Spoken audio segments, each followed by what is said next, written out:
Mixed reaction to NYPD reassigning 600 undercover anti-crime officers.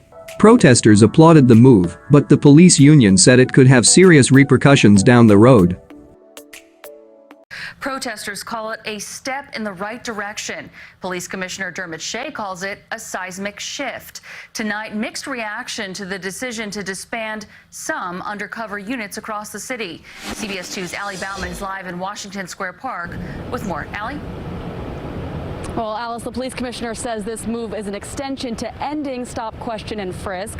Protesters say it's a step in the right direction, but getting rid of one undercover unit is far from enough reform to appease their demands of overhauling the entire department. Stand up, stand up! Taking to the streets for the 19th consecutive day of demonstrations in New York City, protesters say they will not be silenced until the NYPD's budget shrinks and they see real police reform.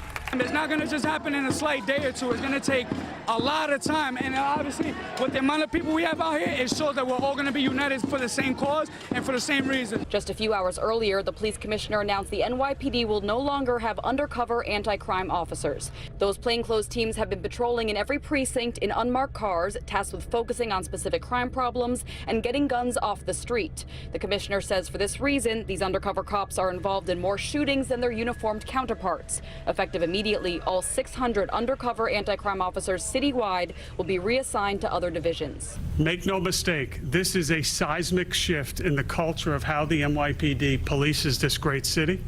It will be felt immediately in the communities that we protect. There will still be undercover officers working in narcotics, surveillance, anti-terrorism, and transit units. In a statement, the police union president responded in part, "Our city leaders have clearly decided that proactive policing isn't a priority anymore. They chose this strategy. They will have to reckon with the consequences." That should have never been something that was instituted in the first place.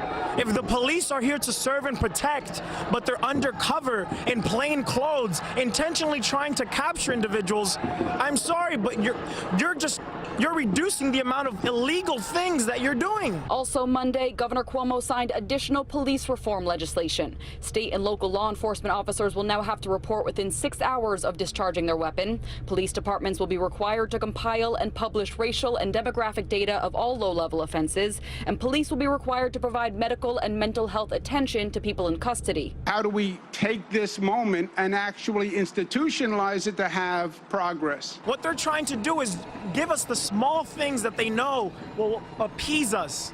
But listen, Governor Cuomo, we're not falling for it. Well, the police commissioner said he was considering the disablement of the anti-crime unit for about a year, and this decision wasn't the result of a singular event. This move is not completely unprecedented. After the Amadou Diallo shooting in 1999, the NYPD eliminated the street crimes unit, which was a similar plainclothes unit. We're live outside Washington Square Park tonight. Allie Bauman, CBS 2 News.